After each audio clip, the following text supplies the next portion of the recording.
Monetary policy या मालियाती policy अ, किसी भी हुकूमत में माशी पॉलिसी का बहुत अहम जुज़ है।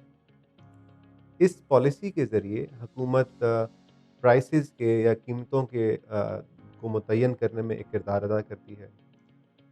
इसके अलावा हुकूमत इसके ज़रिए एक इंटरेस्ट रेट मुतय्यन करती है, जो कि कारोबार के लिए, कारोबारी इदारों के लिए एक इंडिकेटर बनता है।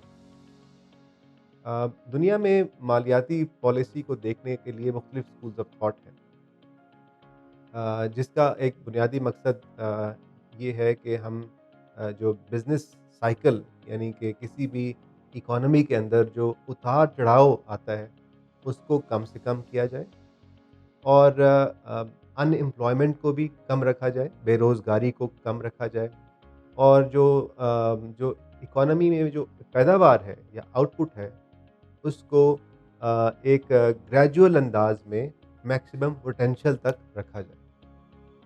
ये मॉनेटरी पॉलिसी के अहदाफ हैं, लेकिन ज़रूरी नहीं है कि मालियाती पॉलिसी इसमें कामयाब भी हो। ख़ास तौर पर ऐसे ममालिक में जहाँ पर मईशत का बहुत बड़ा हिस्सा इनफॉर्मल इकोनॉमी या गैर रस्मी शोबे से मुंसलिक हो और बैंक्स के साथ ना जुड़ा हो, तो ऐसा देखा गया है कि मालियाती पॉलिसी के असरात आम आदमी तक नहीं पहुँचते हैं।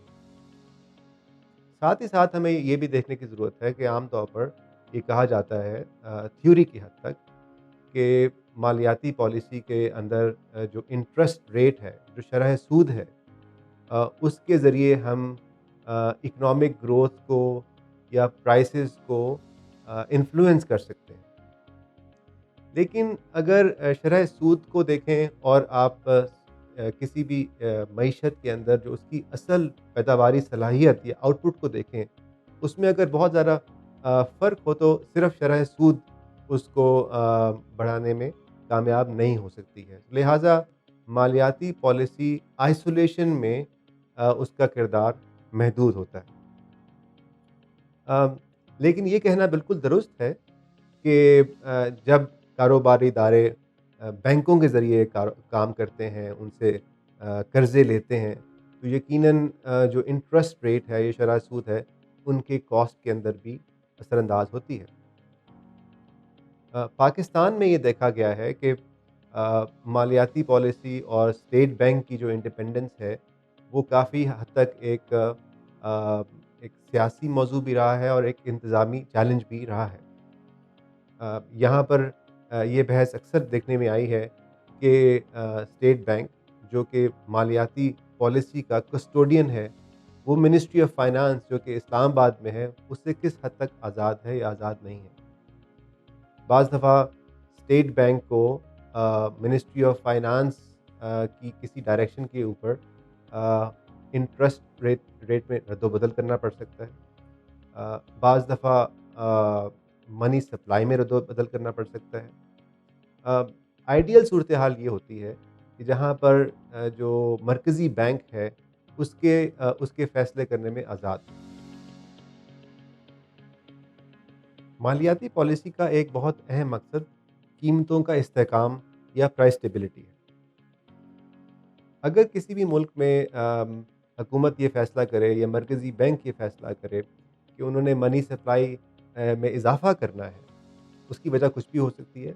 हो सकता है कि वो समझते हैं कि हमें हुकूमत की तनख्वाहें अदा करनी है या कोई और वजह हो सकती है। तो उसके बराह रास्त असरात आम आदमी पर पड़ते हैं।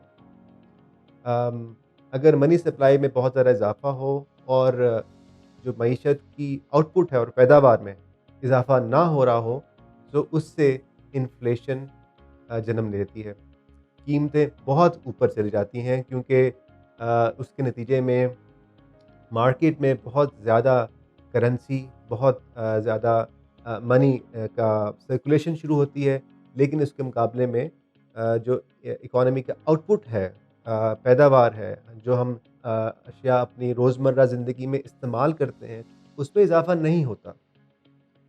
सो बहुत ज़्यादा पैसों का बहाव, लेकिन बहुत कम अशिया की मौजूदगी के बाइस مہنگائی میں بہت زیادہ اضافہ ہوتا ہے۔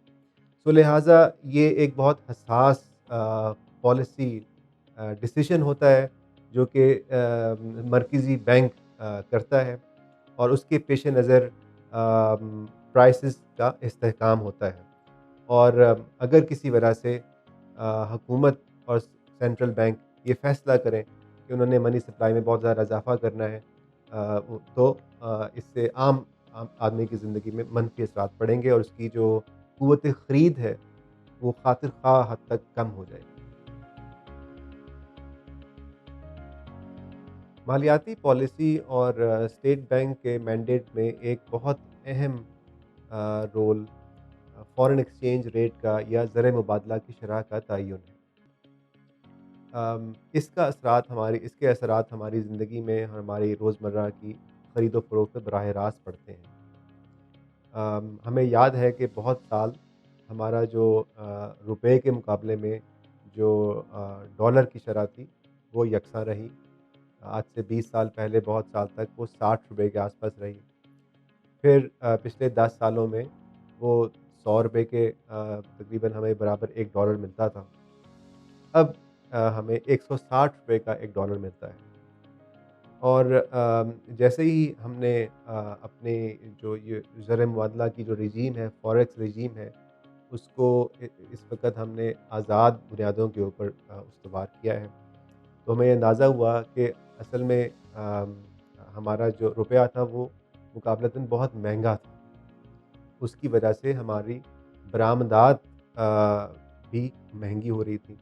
تو حکومت نے یہ درست فیصلہ کیا کہ جو ڈالر کی شرح ہے وہ مارکیٹ کی شرح سے اور مارکیٹ کی اصولوں کی بنیاد پہ طے ہونی چاہیے۔